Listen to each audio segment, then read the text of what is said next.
So Drew Lock leads them on this 92-yard game-winning drive at the end. Oh, my God. The Eagles lose 3 in a row. Drew Lock has a fairy tale moment. He hits DK Metcalf. He hits DK Metcalf. He hits DK Metcalf. Right. Then he throws a bucket to Jackson Smith in Jigba. That catch was phenomenal, obviously, by DK, who's bigger, stronger, faster, and more athletic than you. And Jackson Smith in Jigba with a phenomenal catch, and then he goes and gives the ball away. Now, in the moment, I was thinking to myself, well, maybe we give that one to Drew. Maybe we give that ball to Drew because of what he, was able to accomplish and what he has been through in his short NFL career thus far.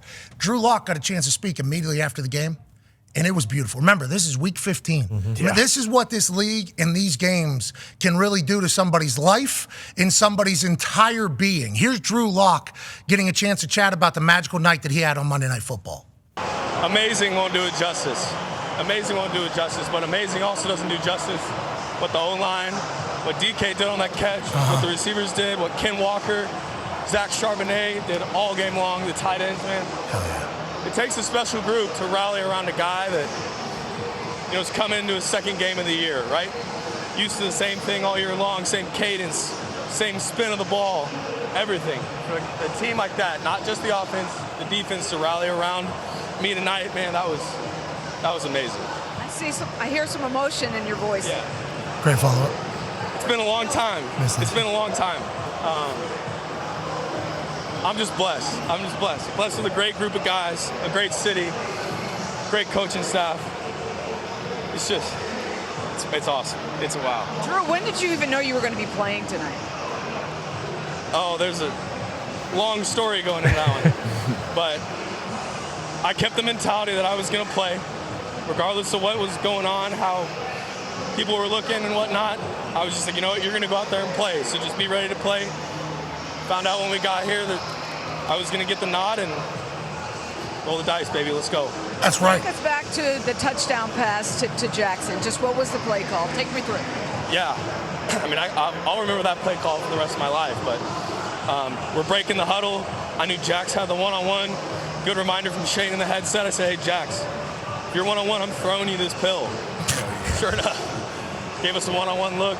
Corner was soft. Jax hit him with some speed. Back pylon, back box throw, came down with it.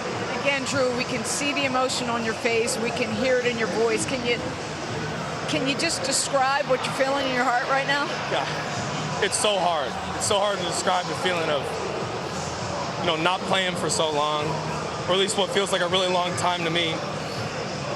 And then you sit there, you watch games, you wonder, can I do this still? I haven't been out there on the field. That's the human nature of it. You get back out there last week, I'm like, you know what? I'm the man still. I can go do this. And then you got another test this week where I didn't know if I was going to play or not.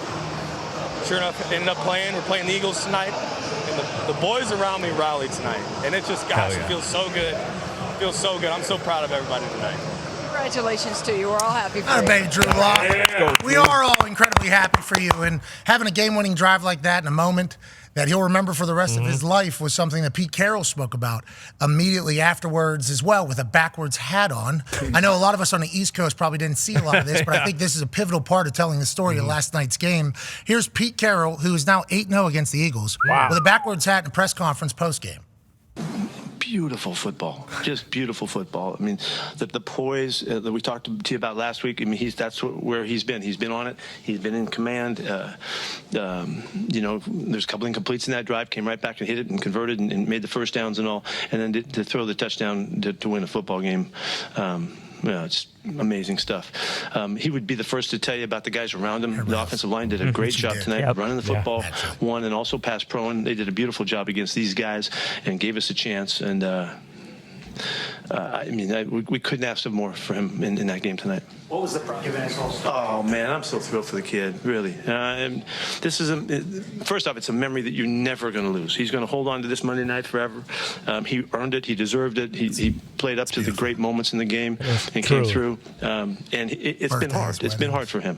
Any guy that backs up that has the brain of a starter and the brain of a championship kid, it's difficult as heck to have to wait. And so he's had to do it, but he had his chances, and he almost, put together a game good enough last week. And then this week he did the whole thing. So it was amazing. It is amazing. Yep. Pete Carroll, obviously great with words. We had somebody come speak to us during training camp, and this person was trying to teach people how to become a president of the United States whenever they speak to the media. His name's Frank Luntz. I believe he does focus groups. Sure. And they had a bunch of NFL people speak, and they had these focus groups, and they had a line on the screen where it would go up green and then down red with everything you said, because the focus group was told, if you don't like how he's saying what he's saying or what he's saying, push down. If you like what he's saying, push up. Pete Carroll was the one that was shown that literally the green arrow was just up the entire time. The way he speaks to the media is expert level, masterclass, never going to give anything away, always going to compliment his team and others while delivering a message. So whenever he starts talking about Drew Lock with a backwards hat, I don't know if they would have won thumbs down or thumbs up on the backwards hat. I'm thumbs up all the way. Oh, yeah. I'm thumbs up, but there's some people that'll judge that, of course.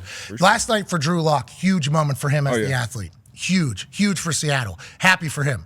The Eagles on the other side, D-Boy. This is 3 straight losses. And Bradbury has been attacked, not only by Drew Lock, but by every other basic quarterback that they have played against and lost against. And then Bosa came out and said that we laid the blueprint on how to beat Jalen Hurts in the Eagles offense. Since then, 0-3. Obviously, it appears as if the Eagles got it, the Eagles got it. They're going to put this thing away. 2 minutes left, 3rd and 7. If they pick it up, game over. Instead, they don't pick it up. I think last year they would have. Seattle gets the ball back on their own 8. In Drew Lock, DK Metcalf, the offensive line, and inevitably Jackson Smith, and that catch was absurd. Right there, off his thigh. Off his thigh. DK Metcalf makes a play. But that final drive was Drew Lock, DK Metcalf. That's a big one. Damn. Double team, come down. Big fella. Great ball. Boom. Give me that. DK Metcalf. And they could have done this all game, you would assume, but whenever they needed it, they certainly were able to do it. And then the game ends with Jackson Smith and Jigba getting the rock in one-on-one coverage against Bradbury.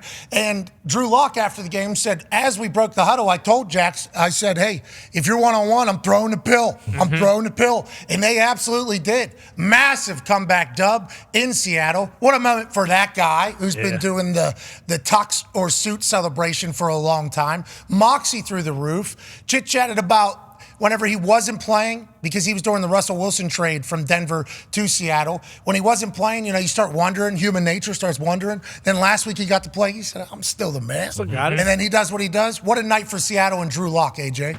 Yeah, I know you played his post-game interview on the field. That was cool to see, man. Like how you see, okay, this truly means so much to these players. And obviously Drew Lock getting emotional. And you even said, great follow-up. Like, hey, I sent you getting emotional. Like, that's just that you should do that. And he was very open to talk about it. So credit to him for how he played, and I think how he handled it, and let him know, like, hey, I'm not too cool for school. Like, this does mean a lot to me. And he gave credit to everybody around him, which Everybody. Pete Carroll. Yeah, that's a great example. Show that to your focus group. I know you talked about Frank Luntz. Show that. That should get some positive reviews. Did Frank Luntz come to the Green Bay Packers and talk about his focus group?